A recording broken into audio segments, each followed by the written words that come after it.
interesting enough, this last week was a week where all the students had to commit who had been admitted to Stanford. And if you were on campus that week, it was remarkable. All these young, fresh faces of young people running around. And at the Alumni Center, there's a huge banners that say, "Just say yes." It was very, very exciting. So to warm you up and see the faces of these new admits, we have a short video to show you their reactions when they got accepted to Stanford.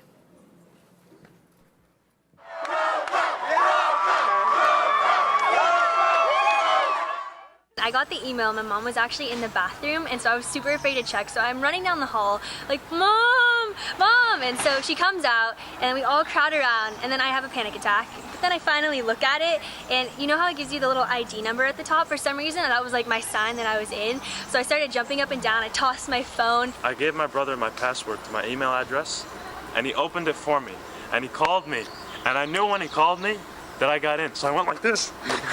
I jumped up, and I was so happy. It was very surprising. Like, I woke up for 5 minutes, looked at my email, was kind of dazed, and it didn't really sink in until a while later, and I was really, really happy. I was in my engineering class. All my friends crowded around me when I was about to open the email.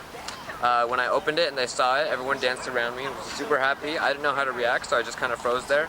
Then when I went home, that's when I realized what exactly happened, and then I cried. Oh my god, I freaked out. I was on my bed and I read my email and I freaked out and I screamed and I ran to my mom and I told her that I got into Stanford, and then we were cheering really loud. I called my mom and she's disbelieving. I have to prove it to her. I faxed her like a picture of it while she's at work.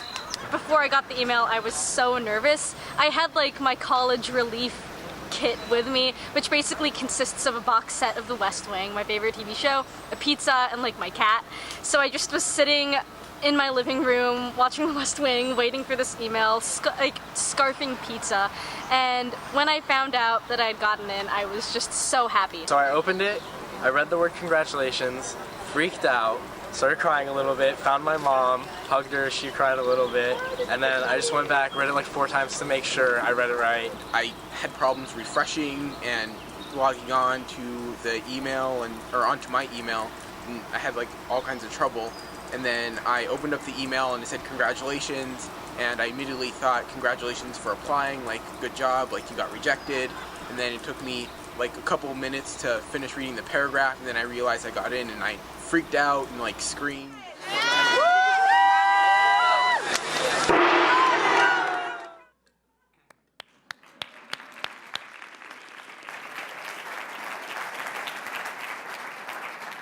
So those are real life stories.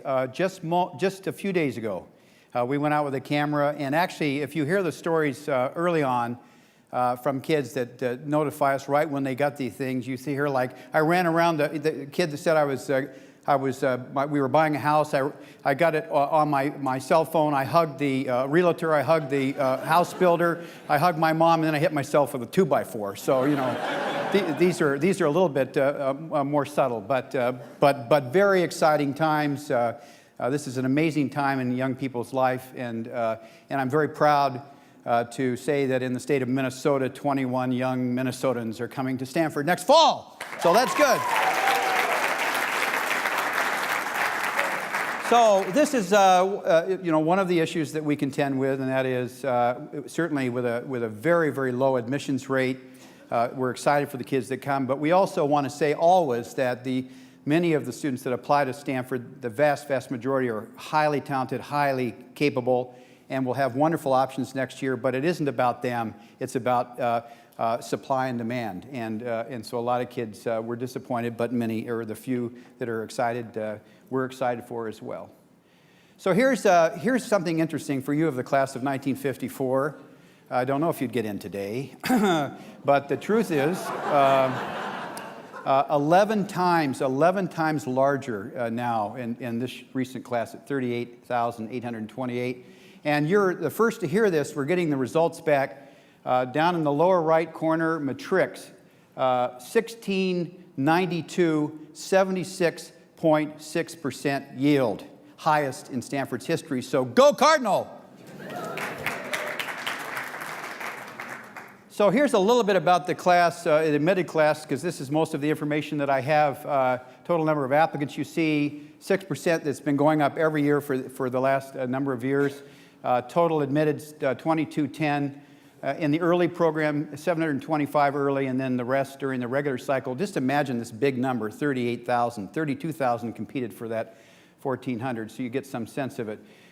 We take the early kids that apply, and then we look at them again. They're very powerful, very strong, and they continue to be, and 25% were admitted at that point in time. So all 50 states in the admitted class, pretty excited about that. 75 other countries represented in the class, and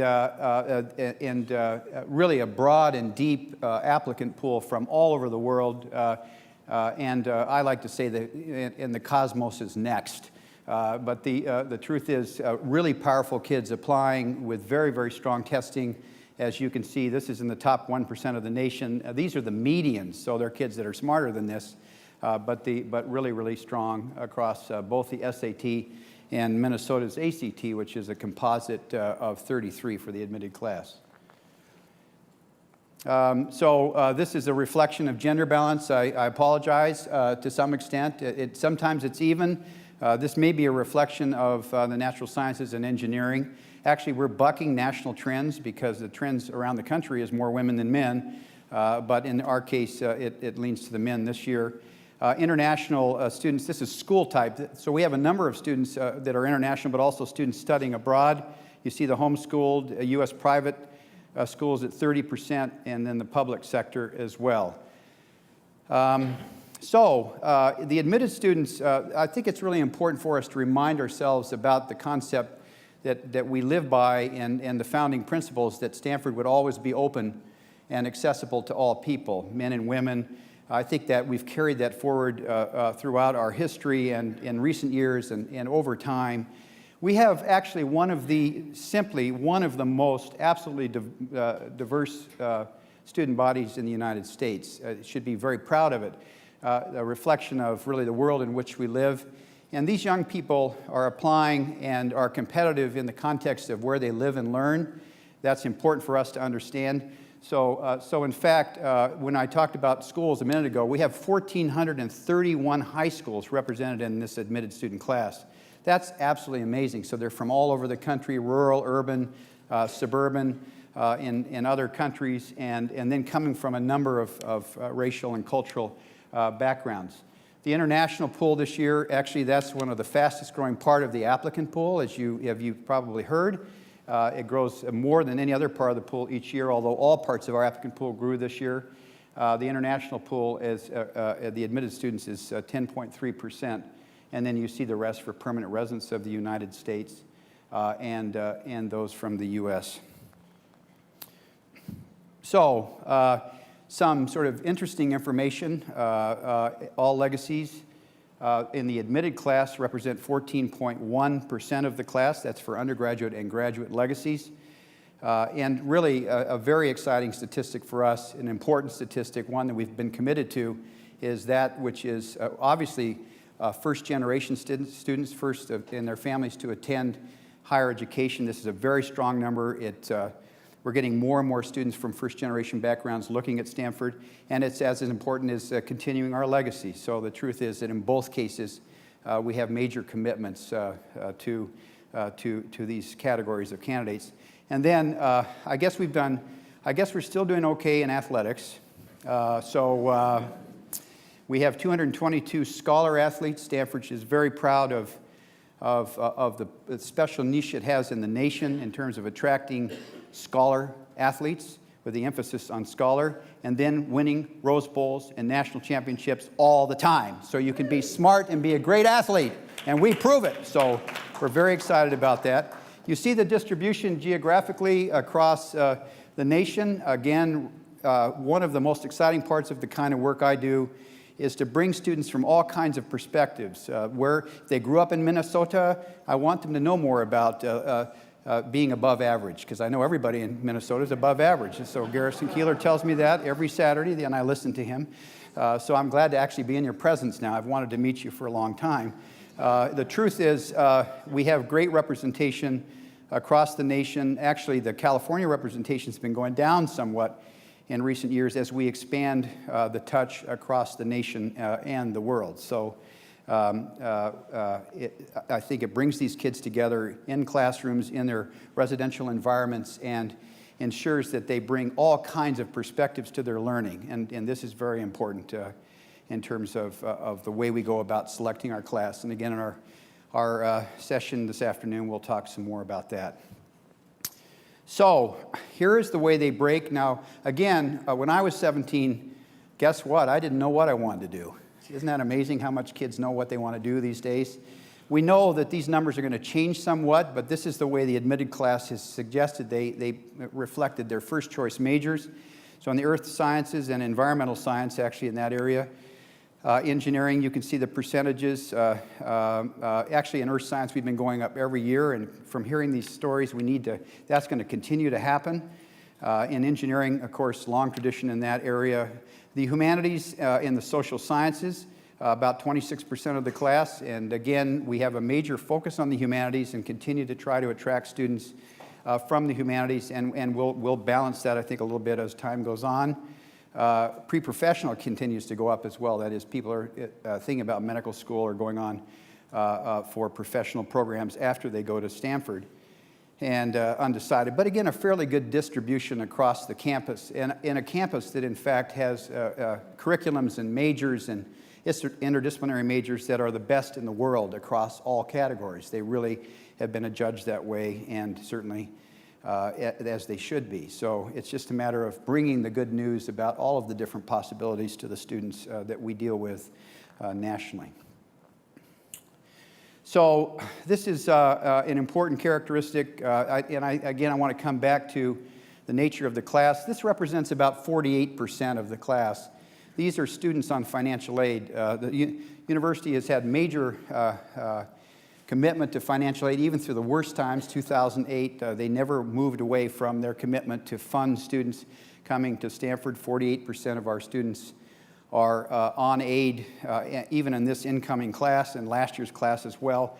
But this is an amazing income distribution. As you see, low income, less than $45,000 a year, really the highest proportion of those on aid are in that category. But it spreads itself very, very well across all of these different income cohorts. And in fact, what is amazing and I remind us that for families that make $100,000 or less, they can come to Stanford tuition free. And for families that make $60,000 or less, they can basically come to Stanford for free, with some student contribution. But those stories around those kids that get that package after growing up in a life where they never could have dreamed these possibilities would be there are really quite amazing and very exciting. And their whole world changes as a result of very, very robust financial aid policies. So one of the reasons that we're successful at what we do is the volunteer force that we have in the great Alumni Association. And Minnesota has been one of our earliest and strongest territories for OVAL. A very important program to us. It is the program that provides lots of volunteer work. You're helping us. But it also provides interviews for prospective students. And I know I would not be allowed to leave Minneapolis if I did not say, see Sally Lannon to volunteer to do interviews in Minnesota to build the extraordinary representation that you have at Stanford. We've started this process. We're growing this process. We're going to double the process this year. And within the next 3 to 4 years, we hope to be worldwide. But Minnesota was first. They were out there early, and they were ready to go. So I think I understood that I wouldn't be allowed to leave Minneapolis. Sally told me that, if I didn't say that. And further, you're not going to be able to leave this room unless you go talk to Sally. So, no, I'm just kidding. So anyway, this is a very exciting time. You will see happy, just recent families. I love this picture. A proud dad, proud mom, proud kid. We had an amazing year. A lot of it has to do with what the alumni do, but it's also this amazing place called Stanford. And every moment is, and every day is another a great a time for people's awareness of this amazing institution. And I'm very honored to be here to share with you this evening. Thank you very much.